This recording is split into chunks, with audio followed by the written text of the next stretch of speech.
hari ini ada penyerahan tahap 2, yaitu penyerahan tersangka dan barang bukti yang merupakan kasus yang menarik perhatian nasional. Karena saya tahu ini atensi nasional sampai beliau ini diapresiasi. Ini suatu prestasi mengungkap pengoplosan beras yang efeknya adalah minimal merugikan konsumen, juga merugikan masyarakat, bahkan kalau secara makro bisa mempengaruhi secara perekonomian karena terjadi kemahalan, inflasi naik kan gitu.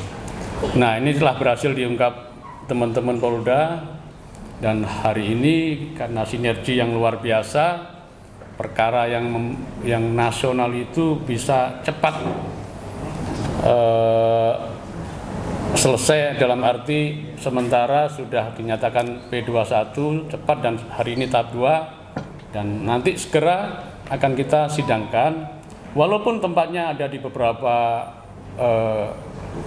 kabupaten untuk efektivitas, dan itu diatur di KUHP pasal 84 KUHP, dapat disidangkan di satu tempat yang memang saksi-saksinya adalah lebih banyak berada di wilayah pengadilan negeri setempat. Dan saya sudah memerintahkan atau kepada Pak Kajari Serang, ini Pak Irlambang kebetulan juga sebagai ketua tim, disidangkan di suatu tempat dan nanti segera tuntas sehingga yang menjadi perhatian nasional ini selesai secara hukum. Nanti bisa kita eksekusi bareng-bareng. Semoga apa yang kita lakukan ini menjadi contoh, dan juga karena secara nasional belum tentu yang daerah lain seperti ini, sinergisitas bisa cepat dan nanti perkara ini bisa tuntas. Saya yakin Pak Kapolda, Pak Rudi ini luar biasa juga, bisa mengungkap yang seperti ini atau mungkin modus yang lain. Nah, karena jujur aja Pak Presiden juga sangat perhatian karena kasus pangan, beras ini sungguh menjadi perhatian pemerintah saat ini. Apalagi inflasinya sudah tinggi, bisa berpengaruh. Kemarin salah satunya adalah pengendalian harga pangan ini. Insya Allah penegakan hukum itu memang harus seperti ini. Penegakan hukum itu harus ada efek yang bisa, program pemerintah itu bisa mengamankan program pemerintah. Bukan sebaliknya, penegakan hukum tapi merugikan perekonomian, sebenarnya menghambat investasi. Nah, itu yang kita hindari, karena program pemerintah bisa investasi menjadi terhambat. Tapi memang kadang-kadang problematik penegak hukum seperti itu kita sudah mengungkap, tapi dianggap menghambat investasi, padahal ya nunggu proses. Kita ada prosesnya, ada menurut KUHP seperti itu. Mungkin itu aja, Pak Kapolda, silakan mungkin ada yang mau disampaikan dalam tahap 2 ini. Kita kemarin sudah mengecek semua barang buktinya, sudah sesuai, dan termasuk tersangkanya masih ada di sini ya.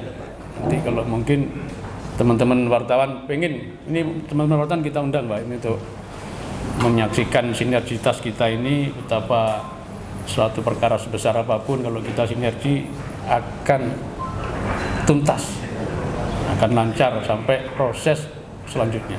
Terima kasih, silakan Pak Kapolda.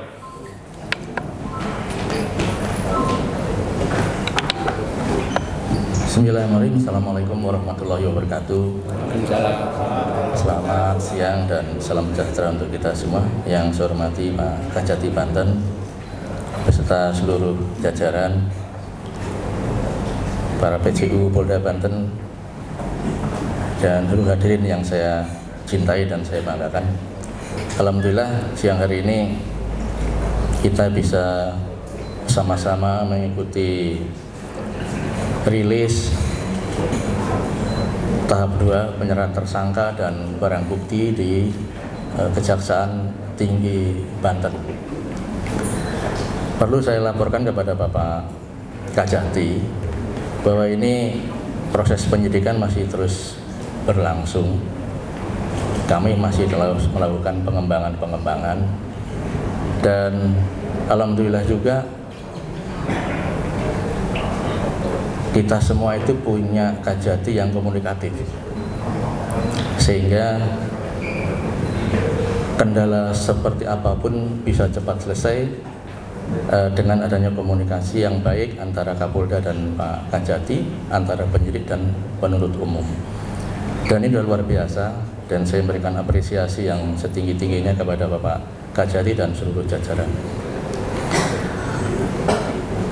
Sekaligus kami izin melaporkan juga pengembangan kasus ini masih berlangsung, dan nanti ada juga yang akan kami berkas, namun dengan pasal yang agak sedikit berbeda.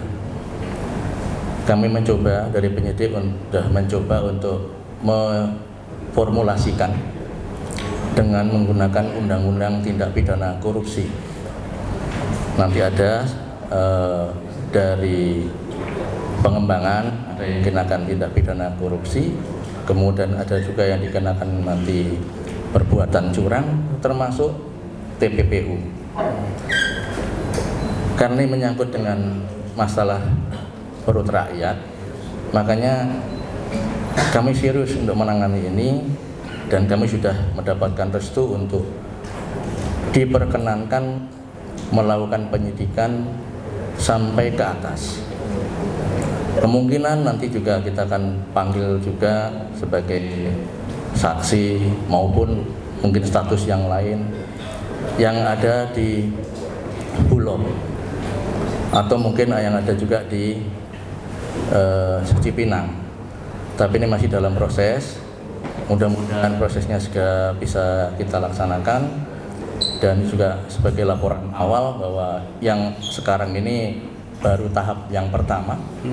Tahap berikutnya nanti ada juga berkas-berkas yang lain, dan kami dari penyidik, saya atas nama Kapolda mohon petunjuk dan arahan dari Pak Kajati supaya nanti proses para penuntutannya bisa berjalan dengan baik, lancar, seperti yang kita lakukan pada tahap yang pertama ini.